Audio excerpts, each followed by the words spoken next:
Batwoman, episode 9, Meet Your Maker. It's your boy Icon T with DC TV. Ladies and gentlemen, everything that happened in this episode is secondary. The most important topic, and we just gonna come right out and talk about this. John Diggle is Ryan Daddy. John Diggle is Ryan Wilder's daddy. I'm calling it. They dropped that bomb. It's obvious. And I'm actually very excited about this. First of all, John Diggle is, the rumor said that he's supposed to get his own spin-off series called Justice U. I don't know if it's a school where he teaches like superpowered children. I don't know what it is. But if he's doing a show where he's teaching superpowered children, the man has to have the ring, because if you're not a superhero, why would you then, house a group, a school of superhero children? So obviously you have to be a superhero, which means he's going to get the ring. The hope is still alive for the ring. In this episode, John Diggle returned to Gotham and he goes and speaks to Ryan's mom. Well, Ryan's mom called him actually. And she brings him in because now that they have Marcus, she's afraid, like Miss Jet, she's afraid that if Marcus comes back to, well, I was going to say life. If Marcus comes back to consciousness and they don't come up with a cure for him, she's afraid that Marcus is going to go crazy and either try to kill her or try to kill Ryan. So she calls John Diggle and she asks if he could be her I guess her private detail, like, if you will, her security, her bodyguard, just like he was back in the day. Because remember, after John served in Afghanistan and he came home, he went into the private sector of private security. And he said that, he basically did security for a bunch of young punks and, young rich entitled children. One of the people that he did do the private security for was Jada Jet, because he protected her back in the day when her white husband was running the company. And apparently, based on the flirting that was going on, the eye contact, him mentioning his wife when things got a little too heated, when Diggle was Jada's private security guard, or her family, or her and her husband's private security guard, there was a moment where Diggle slept with Jada, because in this season of Batwoman, we find out that the reason Ryan is alive, the reason why that she was birthed, was because Jada had an affair and cheated on her husband with some random person, and we never found out who the person was. Ryan never even spoke about having a daddy or being a daddy. So Jada has an affair with some no-name person. She ends up having a child that she paid all this money to try to get rid of.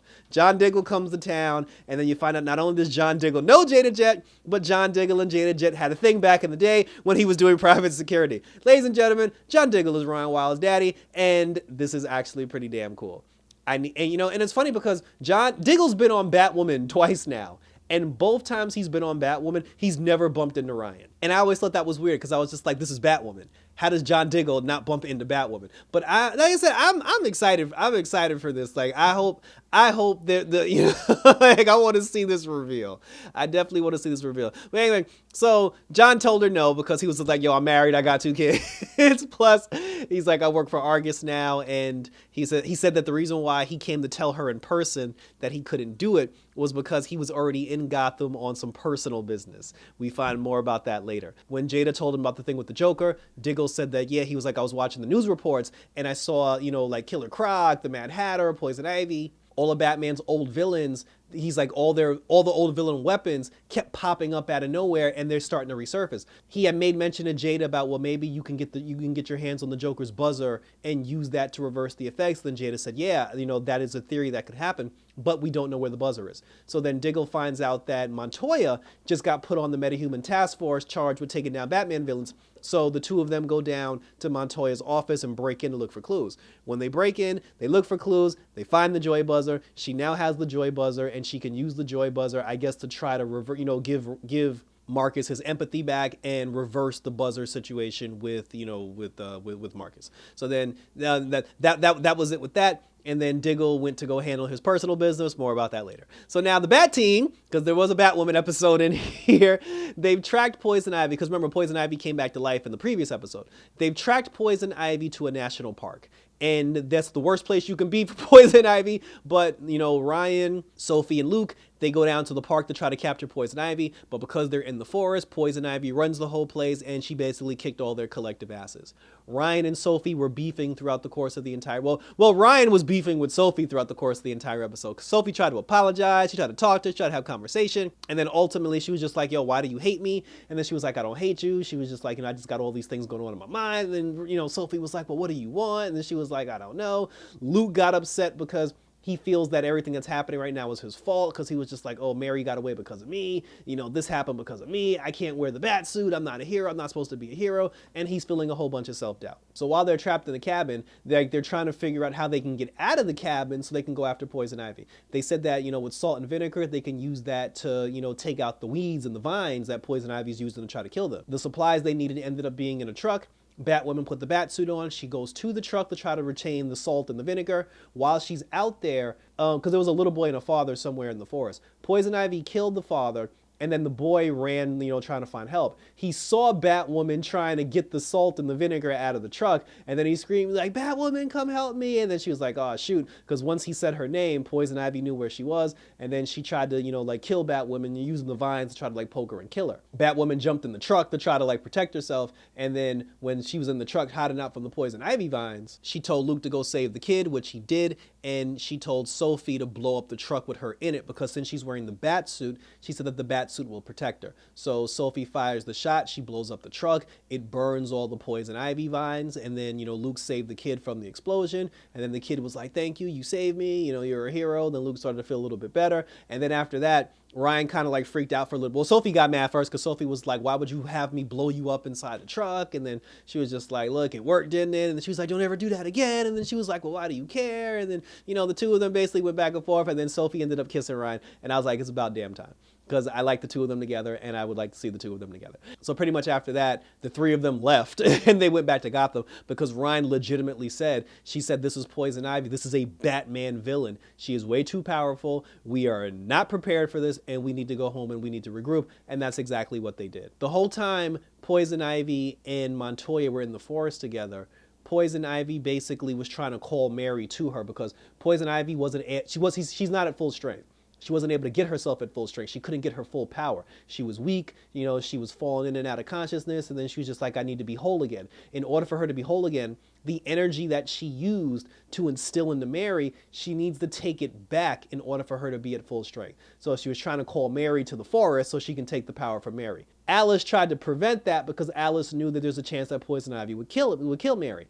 And when they got to the forest, Alice, and Mary had a nice little moment where they said that they found each other as sisters, but then Mary ended up using her power to knock Alice out so she can go meet up with Poison Ivy. Poison Ivy at one point tried to hypnotize Montoya, but Montoya said that she built up an immunity to that. Like she made like an antidote for that, and then the two of them had their little couple thing. While they were arguing and had their beef, then that's when Mary showed up. So then after that, Poison Ivy walked over to Mary.